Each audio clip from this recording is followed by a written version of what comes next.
Know the top stories of the day. Understand the issues that matter. This is Manila Bulletin News on Web. Your quick rundown of top news in the country and around the world. Manila Bulletin, celebrating 120 years of timely stories and timeless truths. Be fully informed. Hi, I'm Barbie Atienza. This is MB Now, and here are your news on web. The country must triple efforts to prevent the spread of a more transmissible variant of the coronavirus since it cannot afford a disastrous second wave of infections, according to President Rodrigo Roa Duterte. In his Monday televised address, Duterte stressed the importance of stricter health regulations after the first pandemic wave has already depleted the government's resources. Duterte made the remarks after directing authorities to keep the mandatory use of face shields and masks, as well as threatening to arrest people who refuse to get vaccinated against the COVID-19. Health authorities earlier reported an increase in cases of the Delta variant cases in the country and called for intensified border controls to prevent the virus from spreading. Duterte acknowledged the medical experts' view that the Delta coronavirus strain was very aggressive in terms of transmission. The Department of Health earlier announced that local government units have been placed on heightened alert to prevent further entry of the Delta variant. The country earlier reported 17 cases of the contagious variant first detected in India. The government has ample reserved funds to secure additional coronavirus vaccines needed by Filipinos, President Duterte said recently amid efforts to mitigate the impact of the pandemic on lives and livelihood in the country. According to the President, Finance Secretary Carlos Dominguez III reported there are sufficient funds to cover as many coronavirus shots required to inoculate the people in the country.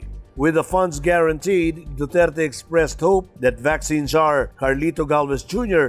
could secure the supply and swiftly distribute them to the people, especially in the provinces. As more vaccines are expected to be delivered to the country, Duterte also said that there was no reason to delay the vaccine distribution. He pressed for a faster vaccine rollout after learning about the case surge reported in some areas in the Visayas and Mindanao. The country has so far obtained 14.2 million doses of coronavirus vaccines, including the recent 1.5 million shipment of Sinovac shots. Additional 4 million COVID-19 shots are expected to arrive this month. Over 2 million Filipinos, mostly health workers, seniors, and people with comorbidity, have so far been fully vaccinated in the country. The government aims to inoculate an initial 9.7 million people in the National Capital Region to attain population protection by late November. The herd immunity target is 58 million to 70 million Filipinos before the end of the year.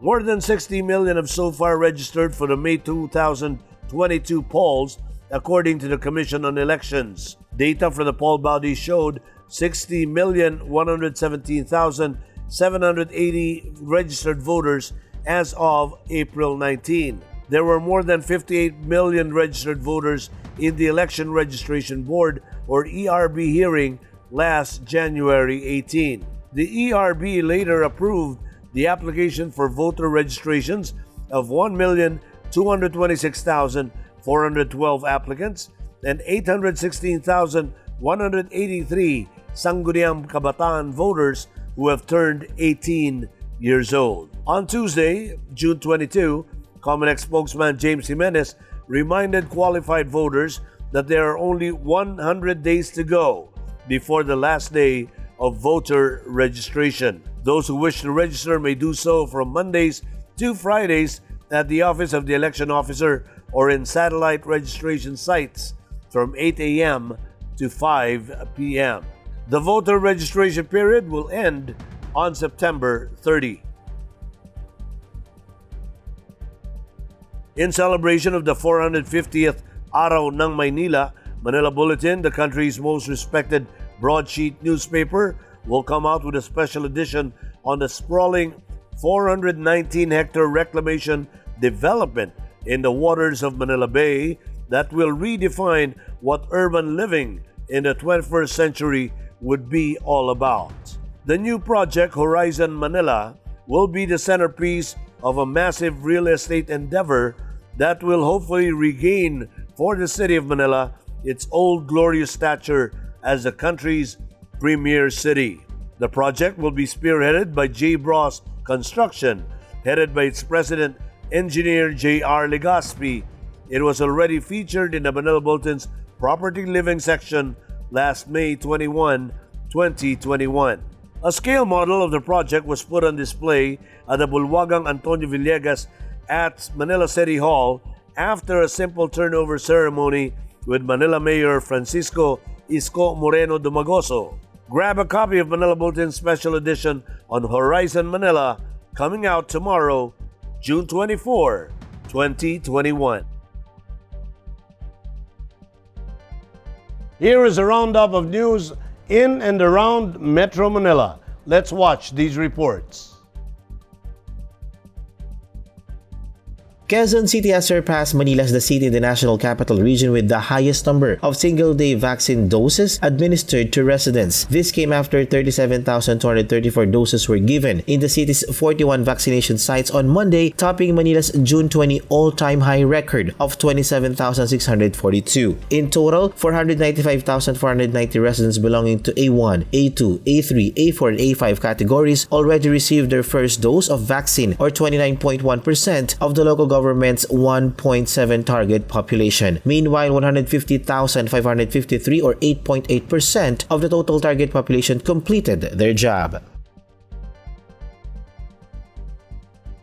Manila Mayor Francisco Isko Moreno Dumagoso said he re-allowed walk-ins in the city's vaccination sites because the scheduling system turned out to be a failure. The no walk-in policy was implemented in the city on Monday, June 21, but due to a low turnout of vaccines, Dumagoso lifted the policy at 4:30 p.m. The mayor said the city texted 28,000 individuals on June 21, but only 4,000 went to the vaccination sites due to work and health reasons. Usually, the city is able to vaccinate around 5,000 residents within an hour or two. When the walk-in policy was lifted, the city was able to inoculate 18,000 in a span of 4 hours. Dumagoso said the goal to achieve herd immunity by September will not be achieved if walk-ins will not be allowed, given the city averages 5,000 vaccines deployed daily with a scheduling system.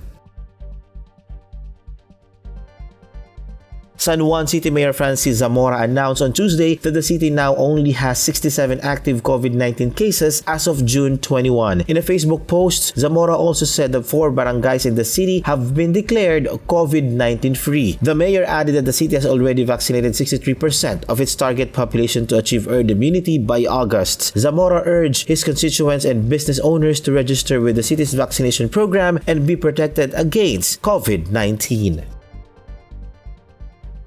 And now let's take a look at the latest news in other parts of the country, and here are the details. More accommodations in Baguio City have been accredited by the Department of Tourism as the city continues to welcome leisure travelers. About 374 accommodation establishments, transient houses, and homestays have been given a Certificate of Accreditation or Certificate of Compliance by the DOT office in the Cordillera region. The certification is proof that the establishment has been inspected and has met the basic health and safety protocols. The continuous issuance of the certificate is part of the government's efforts to gradually revive the tourism industry, which has been heavily affected by the pandemic, and the city's economy as well. The Legazpi City Interagency Task Force for the Management of Emerging Infectious Diseases wants the city to be placed under a Modified Enhanced Community Quarantine or MECQ status due to a continuous spike in coronavirus disease cases. The city made the request based on the proposal of the Philippine Medical Association and the Philippine College of Physicians to place the city under a stricter quarantine status due to the alarming upward trend in infections during the 3rd week of May until June 20. Once the MECQ is approved, a stricter health guidelines will be enforced and will penalize violators of the minimum health standard protocols. The Zamboanga local government has offered free rides under its libreng sakay para sa res bakuna program to ramp up vaccinations in the communities. Mayor Maria Isabel Climaco Salazar said free rides are available to senior citizens and persons with disabilities and comorbidities on their way to the city's vaccination sites. The libreng sakay program has coincided with the first day of vaccination using the Pfizer vaccines in the city. Now for the updates from around the world, here is that report. The United States government won't meet its goal of administering one or more doses of COVID vaccine to 70% of U.S. adults by July 4, White House COVID Response Team Coordinator Jeffrey Zients conceded Tuesday. But he said President Joe Biden's administration had succeeded beyond the highest expectations in returning the nation to a pre-pandemic normal as the infection rate has plummeted and large gatherings of vaccinated people are now considered safe. Nationwide, the vaccination rate has been declining since April when it hit a peak average of 3.4 million daily shots. The latest average is around 850,000 daily shots. Epidemiologists are also worried about the rise of Delta variant, which is more transmissible than past strains and badly hit India, Britain, and other countries. It now accounts for at least 20% of U.S. cases. German Chancellor Angela Merkel received a Moderna coronavirus vaccine as her second job after getting AstraZeneca as the first, a spokesman said Tuesday. The 66-year-old took her first dose of AstraZeneca vaccine in April, more than 2 weeks after German authorities recommended use of the jab only for the people aged 60 and over. In 2019, she sparked concerns over her health with a series of shaking spells in public, but has appeared to be in good condition since then. Merkel is stepping down this year after 16 years in power. Thailand's cabinet on Tuesday approved a plan to allow quarantine-free travel to country's resort destination, Phuket, from July 1, according to government spokesperson. The plan, known as the Phuket Sandbox, will allow international visitors to enter and travel freely on the island without quarantine, provided they are fully vaccinated against COVID-19 and are from what the government deemed low or medium-risk places.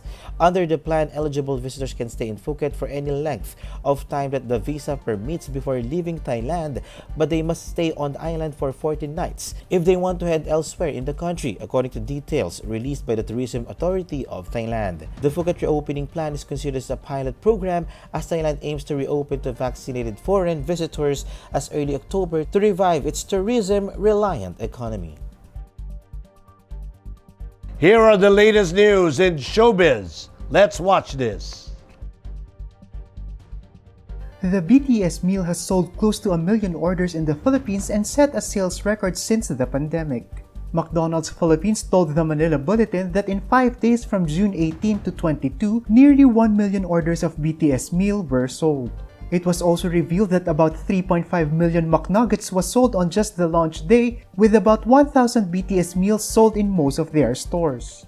The BTS meal, a collaboration between McDonald's and K-pop superstars BTS, consists of 10-piece chicken McNuggets, medium world-famous fries, medium Coca-Cola, and sweet chili and Cajun sauces inspired by popular recipes from McDonald's South Korea. It was launched globally on May 26 and will be available in 49 countries and regions. Here are the latest from Manila Bulletin's sports section. Here's that story. Sprinter Kristina Knott and judoka Kiyomi Watanabe became the latest Filipino athletes to qualify for the Tokyo Olympics scheduled to start exactly 30 days from now. According to worldathletics.org, Knott earned a berth through universality place in the women's 200 meters, while Watanabe got ticket in the women's half middleweight 63 kilograms through continental quota based from the International Judo Federation website. The country now has 15 athletes qualified for the Games, already exceeding the previous delegation of 13 qualifiers at the 2016 Rio Olympics.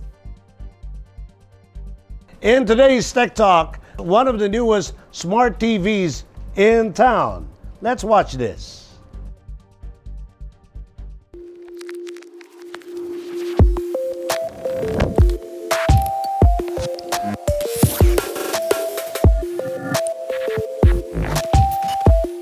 As we see the rise of popularity and the demand for new smart televisions these days, we can't help but ask, what else can a smart TV do?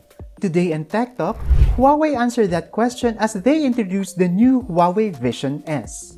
This 55-inch smart TV has a 4K resolution and 120Hz refresh rate for a smoother and clearer image no matter how action-packed the movie you are watching.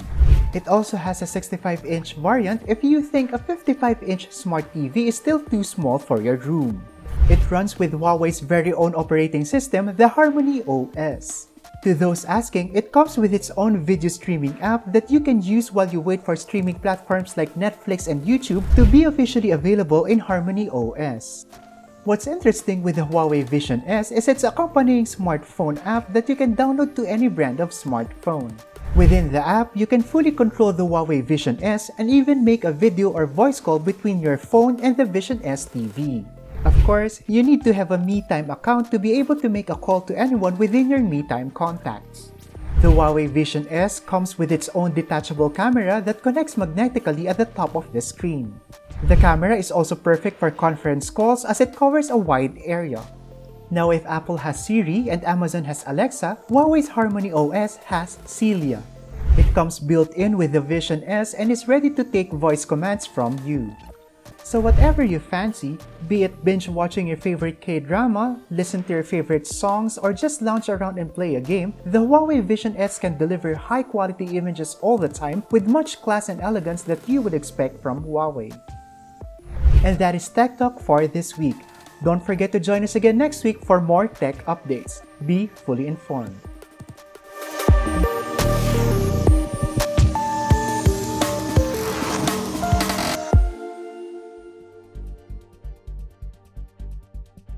That is really quite impressive as a smart TV. And those are the news on web today, June 23, 2021. For more news and details, get your copy of the Manila Bulletin newspaper tomorrow, or you can log on to www.mb.com.ph. You may also subscribe to our newsletter through the link on this video's caption to have the day's latest news delivered to your inbox. I am Barbie Atienza for Manila Bulletin. Join us again tomorrow. This has been MB Now. Be fully informed.